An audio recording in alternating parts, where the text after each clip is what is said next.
City of டெம்பிள்ஸ்னு சொல்லப்படுற கும்பகோணத்தில் தான் நம்ம இருக்கோம். இந்த ஊரில் மட்டுமே நூற்றுக்கணக்கான கோயில் இருக்குது அப்படின்ற மாதிரி சொல்கிறாங்க. இந்த வீடியோவில் கும்பகோணத்தை சுற்றி இருக்கிற நவகிரக கோயிலுக்கு ஒரே நாளில் விசிட் பண்ணி போக போகிறோம். டிஎன்எஸ்டிசி சார்பாக இந்த 9 நவகிரக கோயிலும் ஒரே நாளில் சுற்றி பார்க்குறதுக்கு ஒரு பேக்கேஜ் அரேஞ்ச் பண்ணியிருக்காங்க. இந்த பேக்கேஜ் பொறுத்த வரைக்கும் ஒரு ஆளுக்கு நான் ஏசி பஸ்ஸில் ட்ராவல் பண்ணுறதுக்கு 750 rupees சார்ஜ் பண்ணுறாங்க. நீங்கள் ஆன்லைனில் இல்லைனா ஆஃப்லைனில் கூட கும்பகோணத்தில் புக் பண்ணிக்கலாம். காலையில் 5 மணிக்கு ஸ்டார்ட் ஆகிற இந்த ட்ரிப்புக்கு உங்களோட புக்கிங் பிஎன்ஆர் நம்பரை ஷோ பண்ணி நீங்கள் ஃபிசிக்கல் டிக்கெட் வாங்கிக்கிற மாதிரி இருக்கும். ஸோ அட்லீஸ்ட் ஒரு 15 minutes முன்னாடியே நீங்கள் ஃபிசிக்கல் டிக்கெட் கலெக்ட் பண்ணிக்கோங்க. இந்த ட்ரிப் பொறுத்த வரைக்கும் ஏசி அண்ட் நான் ஏசி பஸ்ஸஸ் அவைலபிளாக இருக்குது. ஏசி பஸ் பொறுத்த வரைக்கும் வேலன் வெளி சனி ஞாயிறு மொத்தம் 4 நாள் மட்டும் தான் ஆப்ரேட் பண்ணுறாங்க. ஏசி பஸ் பொறுத்த வரைக்கும் பேக்கேஜ் காஸ்ட் பார்த்தீங்கன்னா 1250 ரூபா ஆகும். ஆன்லைனில் புக் பண்ணிங்கன்னா ஒரு டிரான்சாக்ஷனுக்கு ஒரு 50 ரூபா கிட்ட சார்ஜஸ் எக்ஸ்ட்ரா வரும். மற்றபடி பெருசாக டிஃப்ரென்ஸ் இருக்காது. இந்த ட்ரிப் நான் நான் ஏசி பஸ் புக் பண்ணியிருந்தேன். கரெக்டாக ஒரு 5 மணி போல் நம்ம பஸ் கும்பகோணம் பஸ் ஸ்டாண்டில் மன்னார்குடி பஸ் நிற்கிற இடத்துக்கு ரீச் ஆச்சு. நார்மல் 3+2 பஸ்ஸில் உள்ள ஸ்க்ரீன்லாம் போட்டு சூப்பராக டெக்கரேட் பண்ணி வச்சுருந்துருக்காங்க. பேசஞ்சர்ஸ் எல்லாம் வந்ததுக்கப்புறம் ஒரு 5:15 போல் நம்ம பஸ் கும்பகோணத்துலேருந்து டிபார்ட் ஆகிடுச்சு. ஏசி நான் ஏசி 2 பஸ்ஸுமே அடுத்தடுத்து ஒன்றா தான் கிளம்புற மாதிரி இருக்கும். இந்த பேக்கேஜில் டிஎன்எஸ்டிசி சார்பாக டிரைவர் தவிர நமக்கு ஒரு கைடும் ஒரு அட்டண்டரும் வந்துடுவாங்க. பஸ்ஸில் வர எல்லாருக்குமே ஒரு ஐடி கார்டு டேக் மாதிரி கொடுத்துருவாங்க. ஸோ கோயிலுக்கு போகிறப்ப இந்த டேக் போட்டு தான் நம்ம போகிற மாதிரி இருக்கும். அப்போ தான் ஈஸியாக ஐடென்டிஃபை பண்ணி அந்த தரிசனமும் ஸ்பெஷலாக நமக்காக அலோவ் பண்ணுவாங்க. இந்த ட்ரிப் நான் ஒரு சண்டே அதுவுமா போயிருந்தேன். வீக்கெண்ட் அப்படின்றதுனால ஆல்மோஸ்ட் எல்லா கோயிலுமே கூட்டம் இருக்கும் அப்படின்ற மாதிரி சொன்னாங்க. வீக்கெண்ட் தவிர மீதி எல்லா நாளுமே எந்த கோயிலில் ஆரம்பித்து எந்த கோயிலில் முடியும் சொல்லிட்டு வரிசையாக ஒரு ஆர்டர் வச்சுருக்காங்க. அப்படி தான் கூப்பிட்டு போவாங்க. வீக்கெண்ட் அதுவுமா எந்த கோயிலில் ஃபஸ்ட்டு க்ரௌடு கம்மியாக இருக்கும், எந்த கோயிலில் எந்த டைம் போனால் க்ரௌடு இல்லாமல் ஈஸியாக பார்க்கலாம் சொல்லி பிளான் பண்ணி ஃபஸ்ட்டு நம்ம சூரியனார் கோயில் அப்படின்ற இடத்துக்கு கூப்பிட்டு போகிறாங்க. நமக்கு வந்திருக்க கைட் ஒரு கோயிலுக்கு போகிறதுக்கு முன்னாடி அந்த கோயிலை பற்றி சிறப்பு என்ன, எந்தெந்த சுவாமிகள்லாம் போய் தரிசனம் பண்ணலாம் சொல்லிட்டு எல்லா டீட்டெயிலுமே சொல்லுவாங்க. அது போக சில ஆன்மீக கதைகளும் போகிற வழியில் சொல்லிட்டு இருப்பாங்க. கும்பகோணத்துலேருந்து ஒரு 15 கிலோமீட்டர் டிஸ்டன்ஸில் லொக்கேட் ஆகிருந்தா இந்த சூரியனார் கோயில். இந்த கோயிலில் முக்கிய கடவுள் சூரிய பகவான். இந்த ட்ரிப்பில் குயிக்காக எல்லா கோயிலும் தரிசனம் பண்ணோம் அப்படின்றதுக்காக அர்ச்சனை பண்ணுறதோ ஸ்பெஷலாக நம்ம தனியாக போய் ஏதாவது பரிகாரம் பண்ணுறதோ அலோவ் பண்ண மாட்டாங்க. இந்த கோயிலோட சிறப்பு பொறுத்த வரைக்கும் நவகிரக கோயிலே 9 நவகிரகங்களுக்கும் தனித்தனியாக ஒரு சன்னதி வச்சிருக்கிறது இந்த ஒரு கோயிலில் தான் அப்படின்ற மாதிரி சொல்கிறாங்க. நவகிரக கோயிலே இந்த கோயிலில் மட்டும்தான் சூரிய பகவான் மூலவராக இருப்பார். கோயில் திறந்தோன்னே போனனால பெருசாக கூட்டம் இல்லாமல் ஃப்ரீயாகவே பார்த்துட்டு வந்தாச்சு. இல்லைனா சண்டே அதிகமாக மணிக்கணக்கில் வெயிட் பண்ணி இந்த கோயிலில் தரிசனம் பண்ணுற மாதிரி இருக்கும் அப்படின்ற மாதிரி நம்ம கைடு சொல்லியிருந்தாங்க. இந்த ட்ரிப்பை பொறுத்த வரைக்கும் நமக்கு எல்லா கோயிலையுமே ஸ்பெஷல் என்ட்ரி தரிசனம் அலோவ் பண்ணுவாங்க. ஸோ எல்லாமே நம்ம வெயிட் பண்ணாமல் டக்குன்னு டேரெக்டாக போய் சாமி தரிசனம் பண்ணுற மாதிரி இருக்கும். அது ஒரு பெரிய அட்வான்டேஜ். நவகிரக யாத்திரை போகிறவங்க ஃபஸ்ட்டு சூரிய பகவான் பார்த்து தான் ட்ரிப்பை ஆரம்பிப்பாங்க அப்படின்ற மாதிரி சொல்லுவாங்க. நம்ம நவகிரக பஸ்ஸோடைய லைப்ரரி பாருங்கள். ஸ்டிக்கர்லாம் ஒட்டிட்டு 9 நவகிரகத்தோட கோபுரமும் போட்டு அது என்ன நவகிரகத்தை குறிக்கும், அது எந்த ஊரில் இருக்குது சொல்லிட்டு எல்லா டீட்டெயிலும் இங்கே ஒட்டியிருக்காங்க. அண்ட் பஸ்ஸில் என்னென்ன ஃபெசிலிட்டிஸ் இருக்குதுன்னு சொல்லிட்டு ஒன்று அடுத்து நம்ம பார்ப்போம். சூரியனார் கோயிலேருந்து 3 கிலோமீட்டர் டிஸ்டன்ஸில் லொக்கேட் ஆகிறதா கஞ்சனூர். இந்த கோயிலில் இருக்க சுக்கிர பகவானை தான் நெக்ஸ்ட் நம்ம பார்க்க போகிறோம். தரிசனம் முடிச்சிட்டு அதுக்கப்புறம் நேரா உள்ள போனீங்கன்னா சுக்கிர பகவான் உச்சவராக இருப்பார். மனைவியுடன் அமைந்த திருக்கோலத்துல சுக்கிர பகவான் இருப்பார். அடுத்து அக்னீஸ்வரர், அதுக்கு அடுத்து ஒரே கல்லால் ஆன நடராஜர் சிலை, அதுக்கப்புறம் வெளியில வந்தீங்கன்னா கொடிமரம். காலையில் ஒரு 6:30 மணி போலனா நம்ம கஞ்சனூரில் இருக்க சுக்கிர பகவான் கோயிலுக்கு ரீச் பண்ணியாச்சு. ஸ்லிப்பர்ஸ் எல்லாமே நம்ம பஸ்லேயே விட்டுட்டு போயிடுவோம். அண்ட் லக்கேஜஸ் எல்லாம் வைக்கிறது லக்கேஜ் ஹோல்டருமே பஸ்ஸில் இருக்குது. அப்படி இல்லைனா பஸ்ஸில் கீழே கூட லக்கேஜை வச்சுக்கலாம் தனியாக. நம்ம கைடு சொன்ன மாதிரி ஃபஸ்ட்டு இங்கே அம்மன் சன்னதி இருக்கும். அதுக்கப்புறம் சிவபெருமான் பார்த்துட்டு சுக்கிர பகவானை பார்த்துட்டு அப்புறம் நடராஜரோட சிலையை பார்த்துட்டு வர மாதிரி இருக்கும். நாங்கள் இங்கே ரீச் பண்ணி ஒரு 15 to 20 minutes அப்புறம் தான் கோயில் நட திறந்தாங்க. ஏன்னா நார்மலாக இந்த டைமில் இந்த கோயில் விசிட் பண்ண மாட்டாங்க. ஸோ அதனால் யாருமே கோயிலில் ப்ரிப்பேர்டாக இல்லை. மயில் வடிவத்தில் இருக்கிற கோவில் மணிக்கு மேலே நிஜ மயில் அந்த பெல் அடிக்கிற டைமில் வந்தது மக்கள் எல்லோரும் பார்க்கறதுக்கு ரொம்பவே ஆச்சரியமாக இருந்துச்சு. நம்ம விசிட் பண்ணுற எல்லா கோயிலுக்கு பக்கத்துலேயுமே பார்த்தீங்கன்னா ஓரளவுக்கு டீசெண்டான ரெஸ்ட் ரூம் ஃபெசிலிட்டியுமே அவைலபிளாக இருக்கும். ஸோ எதுவும் பிரச்சனை இருக்காது. அண்ட் ட்ரிங்கிங் வாட்டருமே பஸ்லேயுமே ப்ரொவைட் பண்ணுறாங்க. அப்படி இல்லைனா வெளியே நம்ம ஷாப்பில் கூட வாங்கிக்கலாம். இந்த ட்ரிப் பொறுத்த வரைக்கும் மோஸ்ட்டாக எந்த கோயிலுக்குள்ளுமே நான் பெருசாக வீடியோ எடுத்துக்க மாட்டேன். சின்ன சின்ன கிளிப்பிங்ஸ் மட்டும் தான் எடுத்திருப்பேன்.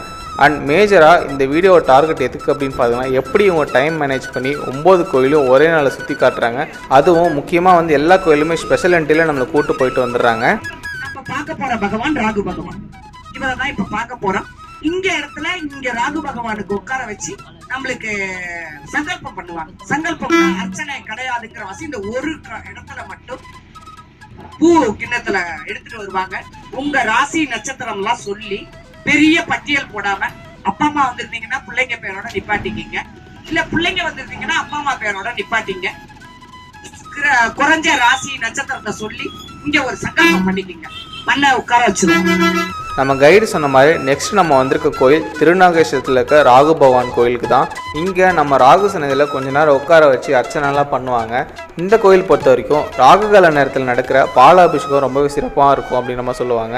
இங்கே 250 ரூபா 150 ரூபா சொல்லி தனித்தனியாக டிக்கெட் சார்ஜ் பண்ணுறாங்க. ராகு சன்னதியில் நீங்கள் பாலாபிஷேகம் பண்ணுறதை பார்க்கலாம். இதில் மிராக்கலான விஷயம் என்ன அப்படின்னு பார்த்தீங்கன்னா, ராகு பகவான் மேலே பால் ஊற்றுனதுக்கப்புறம் அந்த பாலோட கலர் லைட்டாக மாறும் அப்படின்ற மாதிரி சொல்கிறாங்க. அது சயின்டிஃபிக்கலாக சரி, டிவோஷனலாக சரி, வேறு ரீசன்ஸ் இருந்தாலும் அது ஒரு மிராக்கலாக தான் கன்சிடர் பண்ணப்படுது. பர்சனலாக இந்த கோயிலுக்கு நான் நிறைய டைம் வந்திருக்கேன். ஆனால் ஒரு டைமும் இந்த பாலாபிஷேகம் பண்ணுறத பக்கத்துலேருந்து பார்க்கறது இப்போ தான் கிட்டத்தட்ட ஒரு 1.5 மணி நேரத்துலேருந்து 2 மணி நேரத்துக்கு மேலே ஆகும். ஆனால் இந்த டைம் வந்து நாங்கள் ஒரு 10 நிமிஷம் தான் டக்குன்னு தரிசனம் பார்த்துட்டு அடுத்து நாங்கள் மூவ் ஆக ஆரம்பிச்சாச்சு. டைம் ஒரு 8:30 போல் ஆச்சு. சூரியனார் கோயில், கஞ்சனூர், திருநாகேஸ்வரம் சொல்லிட்டு நவகிரக கோயிலில் மொத்தம் 3 கோயில் முடிச்சாச்சு. திருநாகேஸ்வரத்துலேருந்து நெக்ஸ்ட் நம்ம போகிற பிளேஸ் பார்த்தீங்கன்னா குரு பகவானை பார்க்குறதுக்கு ஆலங்குடி போகிறோம். இந்த ஆலங்குடி பொறுத்த வரைக்கும் திருநாகேஸ்வரத்துலேருந்து கிட்டத்தட்ட ஒரு 30 கிலோமீட்டர் டிஸ்டன்ஸில் லொக்கேட்டாக இருக்குது.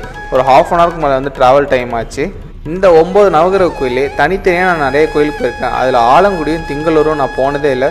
ஸோ ஃபஸ்ட் டைம் இப்போ தான் நான் வந்து விசிட் பண்ணுறேன் ஆலங்குடிக்கு.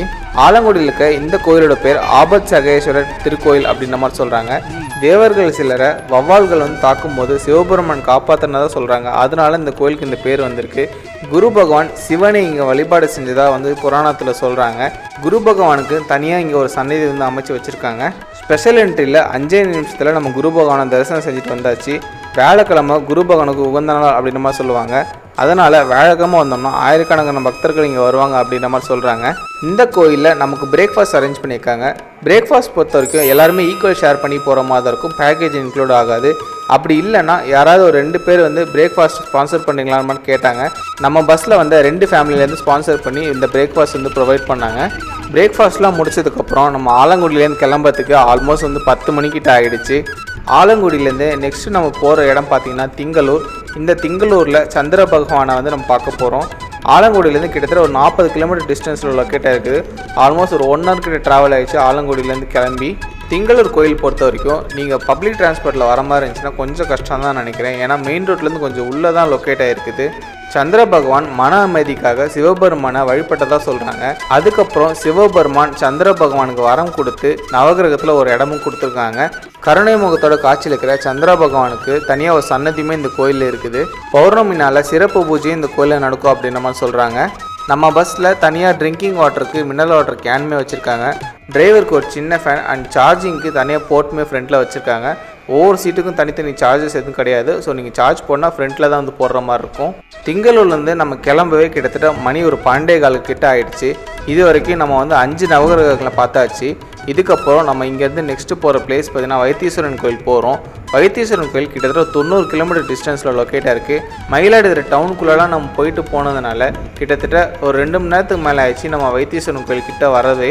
கோயிலுக்கு போகிறதுக்கு முன்னாடி லன்ச் டைம் வந்ததுனால ஃபஸ்ட் நம்மளை லன்ச் பிரேக் ஸ்டாப் பண்ணாங்க. வைத்தீஸ்வரன் கோயில் அவுட்டரில் இருக்கிற ஒரு ஹோட்டலில் வந்து ஸ்டாப் பண்ணாங்க. இந்த லஞ்சுமே பார்த்தீங்கன்னா ஒரு ஆளுக்கு வந்து ஈக்குவல் ஷேர் அப்படின்ற மாதிரி ஒரு பார்ட் கொடுத்துருந்தாங்க. அப்படி இல்லைனா 4 பேர் வந்து ஷேர் பண்ணிக்கலாம் அப்படின்ற மாதிரி சொன்னாங்க. ஸோ நம்ம பஸ்லேயுமே வந்து லஞ்சுக்கு வந்து 4 பேர் ஷேர் பண்ணி தான் வந்து போனோம். லஞ்ச் பொறுத்தவரைக்கும் ரொம்பவே சூப்பராக இருந்துச்சு. ஒரு ஃபுல் மீல்ஸ் வந்து சாப்பிட்டு திருப்தி கிடச்சிது. அண்ட் ஃபுட்டோட டேஸ்ட்டுமே வந்து ரொம்ப நல்லா இருந்துச்சு.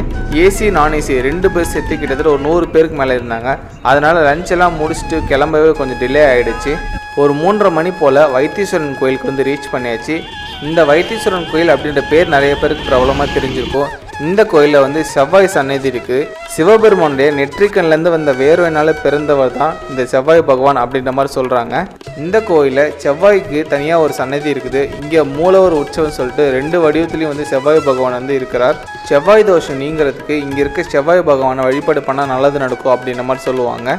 செவ்வாய்க்கிழமை சிவப்பு நிற ஆடை அணிந்து துவரம்பருப்பு சிவப்பு அரளிப்பூலாம் வச்சு செவ்வாய் பகவானை வழிபட்டால் நல்லது நடக்கும் அப்படின்ற மாதிரி சொல்கிறாங்க. 3:30 மணிக்கே வந்ததுனால நம்மளால் சிவபெருமான் சன்னதியை பார்க்க முடியல. டிஎன்எஸ்டி சார்பாக வந்ததுனால நமக்கு ஸ்பெஷலாக வந்து செவ்வாய் பகவானோட சன்னதியை மட்டும் ஓப்பன் பண்ணி விட்டாங்க. ஒரு 15 to 20 மினிட்ஸ்லேயே நம்ம வைத்தீஸ்வரன் கோயிலில் இருக்க செவ்வாய் பகவான் தரிசனம்லாம் முடிச்சுட்டு அகைன் ரிட்டர்ன் பஸ்க்கே வந்தாச்சு.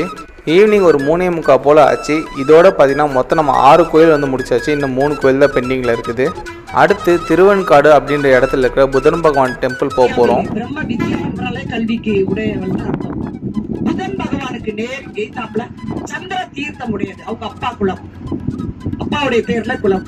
சூரிய தீர்த்தம், சந்திர தீர்த்தம், அக்னி தீர்த்தம் 3 குலங்களை உடையது. 3 ஸ்தல விருட்சம், கொன்றை மரம், வடவனா மரம், வில்வ மரம் 3 எல்லாமே 3 உடையது. இவ்வளவு பிரம்மாண்டமான கோயில். அந்த கோயிலுக்குள்ளார ஸ்வேதகாளின்னு ஒரு அம்பாள் இருக்கா. அவளும் 3 உடையது. திருவெண்காடுல இருக்கிற புதன் ஸ்தலமான அருள்மிகு ஸ்வேதாராணீஸ்வரர் டெம்பிளுக்கு வந்து ரீச் பண்ணியாச்சு. இந்த கோயிலில் சிவபெருமான் லிங்க வடிவிலையும் கோபமாக இருக்கிற அகோர மூர்த்தியாகவும் நடராஜர் வடிவத்திலையும் வந்து காட்சியளிக்கிறார். நடராஜர் கோயில் பொறுத்த வரைக்கும் சிதம்பரம் நடராஜர் கோயிலை ரிசம்பிள் பண்ணுற மாதிரி கட்டியிருப்பாங்க. இந்த கோயிலில் சிவபெருமானுக்கு அம்மனுக்குன்னு சொல்லி தனி சன்னதி இருக்குது. புதன் பகவானுக்கும் தனி சன்னதி இருக்குது. சூரிய தீர்த்தம், சந்திர தீர்த்தம், அக்னி தீர்த்தம் சொல்லிட்டு மொத்தம் 3 குளம் இருக்குது இந்த கோயிலில். கல்வி, வணிகம், தொழில் சொல்லிட்டு முக்கியமான வாழ்க்கையில் இருக்க பிரச்சனைகளுக்கு பரிகாரம் அளிக்கிறதுக்கு இந்த புதன் பகவானை வந்து வழிபாடு பண்ணுறது நல்லது அப்படின்னு மாதிரி சொல்கிறாங்க. ஸ்கூல் பசங்க நோட்டு பேனாலாம் வச்சு அங்கே வந்து எழுதுனா நல்லா வந்து கல்வி முன்னேற்றம் கிடைக்கும் அப்படின்ற மாதிரி சொல்கிறாங்க. பக்கத்திலே சந்திர தீர்த்தம் இருக்குது. ஸோ இந்த புதன் பகவான் சன்னதி பார்த்தீங்கன்னா தூணெல்லாம் வந்து பச்சை கலரில் பெயிண்ட் அடிச்சிருப்பாங்க. புதன்கிழமை அதுமா பச்சை கலரில் ட்ரெஸ் போட்டுட்டு பச்சை பருப்பை வந்து நம்ம வந்து தானம் செஞ்சால் நல்லது அப்படின்ற மாதிரி சொல்கிறாங்க. நம்ம போன நவகிரக கோயிலே ஆல்மோஸ்ட் நிறைய கோயிலில் பார்த்தீங்கன்னா கும்பாபிஷேகத்துக்கு ரெடி பண்ணிட்டு இருந்தாங்க.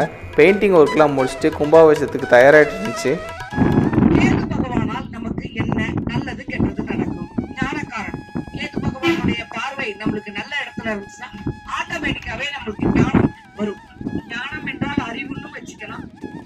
பாதுபாடு இதுதான் செய்யக்கூடாது, இதுதான் செய்யணும் அப்படிங்கிற ஒரு தன்மை அனலைஸ் பண்ணி பார்க்கணும்.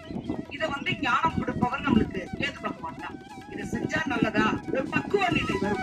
கீழ்பெரும்பலம் அப்படின்ற ஒரு இடத்துல இருக்கிற கேது பகவானோட கோயிலுக்கு தான் நம்ம அடுத்து போக போகிறோம். இந்த கோயிலில் சிவபெருமான் நாகநாத சுவாமி அப்படின்ற பேரில் வந்து காட்சியளிக்கிறார். இந்த கோயிலில் கேது பகவான் மனித உடலோட பாம்பு தலையோட வந்து காட்சியளிப்பார். கேது பகவானை வழிபாடு பண்ணுறதுனால நாகதோஷம், திருமண தடையெல்லாம் நீங்கும் அப்படின்ற மாதிரி நம்பப்படுது. நாங்கள் இந்த கோயிலில் போனப்போ ஃபஸ்ட்டு ஏசி பஸ் தான் வந்துச்சு. ஸோ ஏசி பஸ்ஸோட க்ரௌடே வந்து ரொம்ப நேரமாக வெயிட் பண்ணிட்டு இருந்தாங்க.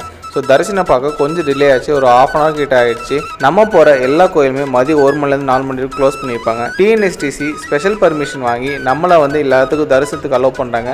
நாங்கள் போனப்போ சண்டே அதிகமாக அந்த 1 மணிலேருந்து 4 மணி டைமில் வந்து பெருசாக கோயில் எதுவும் விசிட் பண்ணல. பட் வீக் டேஸில் போனீங்கன்னா இந்த டைமில் கண்டிப்பாக வந்து நீங்கள் 2-3 கோயிலாக பார்க்குற மாதிரி இருக்கும். இந்த நவகிரக ட்ரிப்பில் 8 கோயில் முடிச்சதுக்கப்புறம் கடைசியாக நம்ம பார்க்க போகிற கோயில் திருநாளாவில் இருக்கிற சனீஸ்வரன் பகவான் கோயில். சனி பகவான் இவரை தான் நம்ம பார்க்க போறோம்.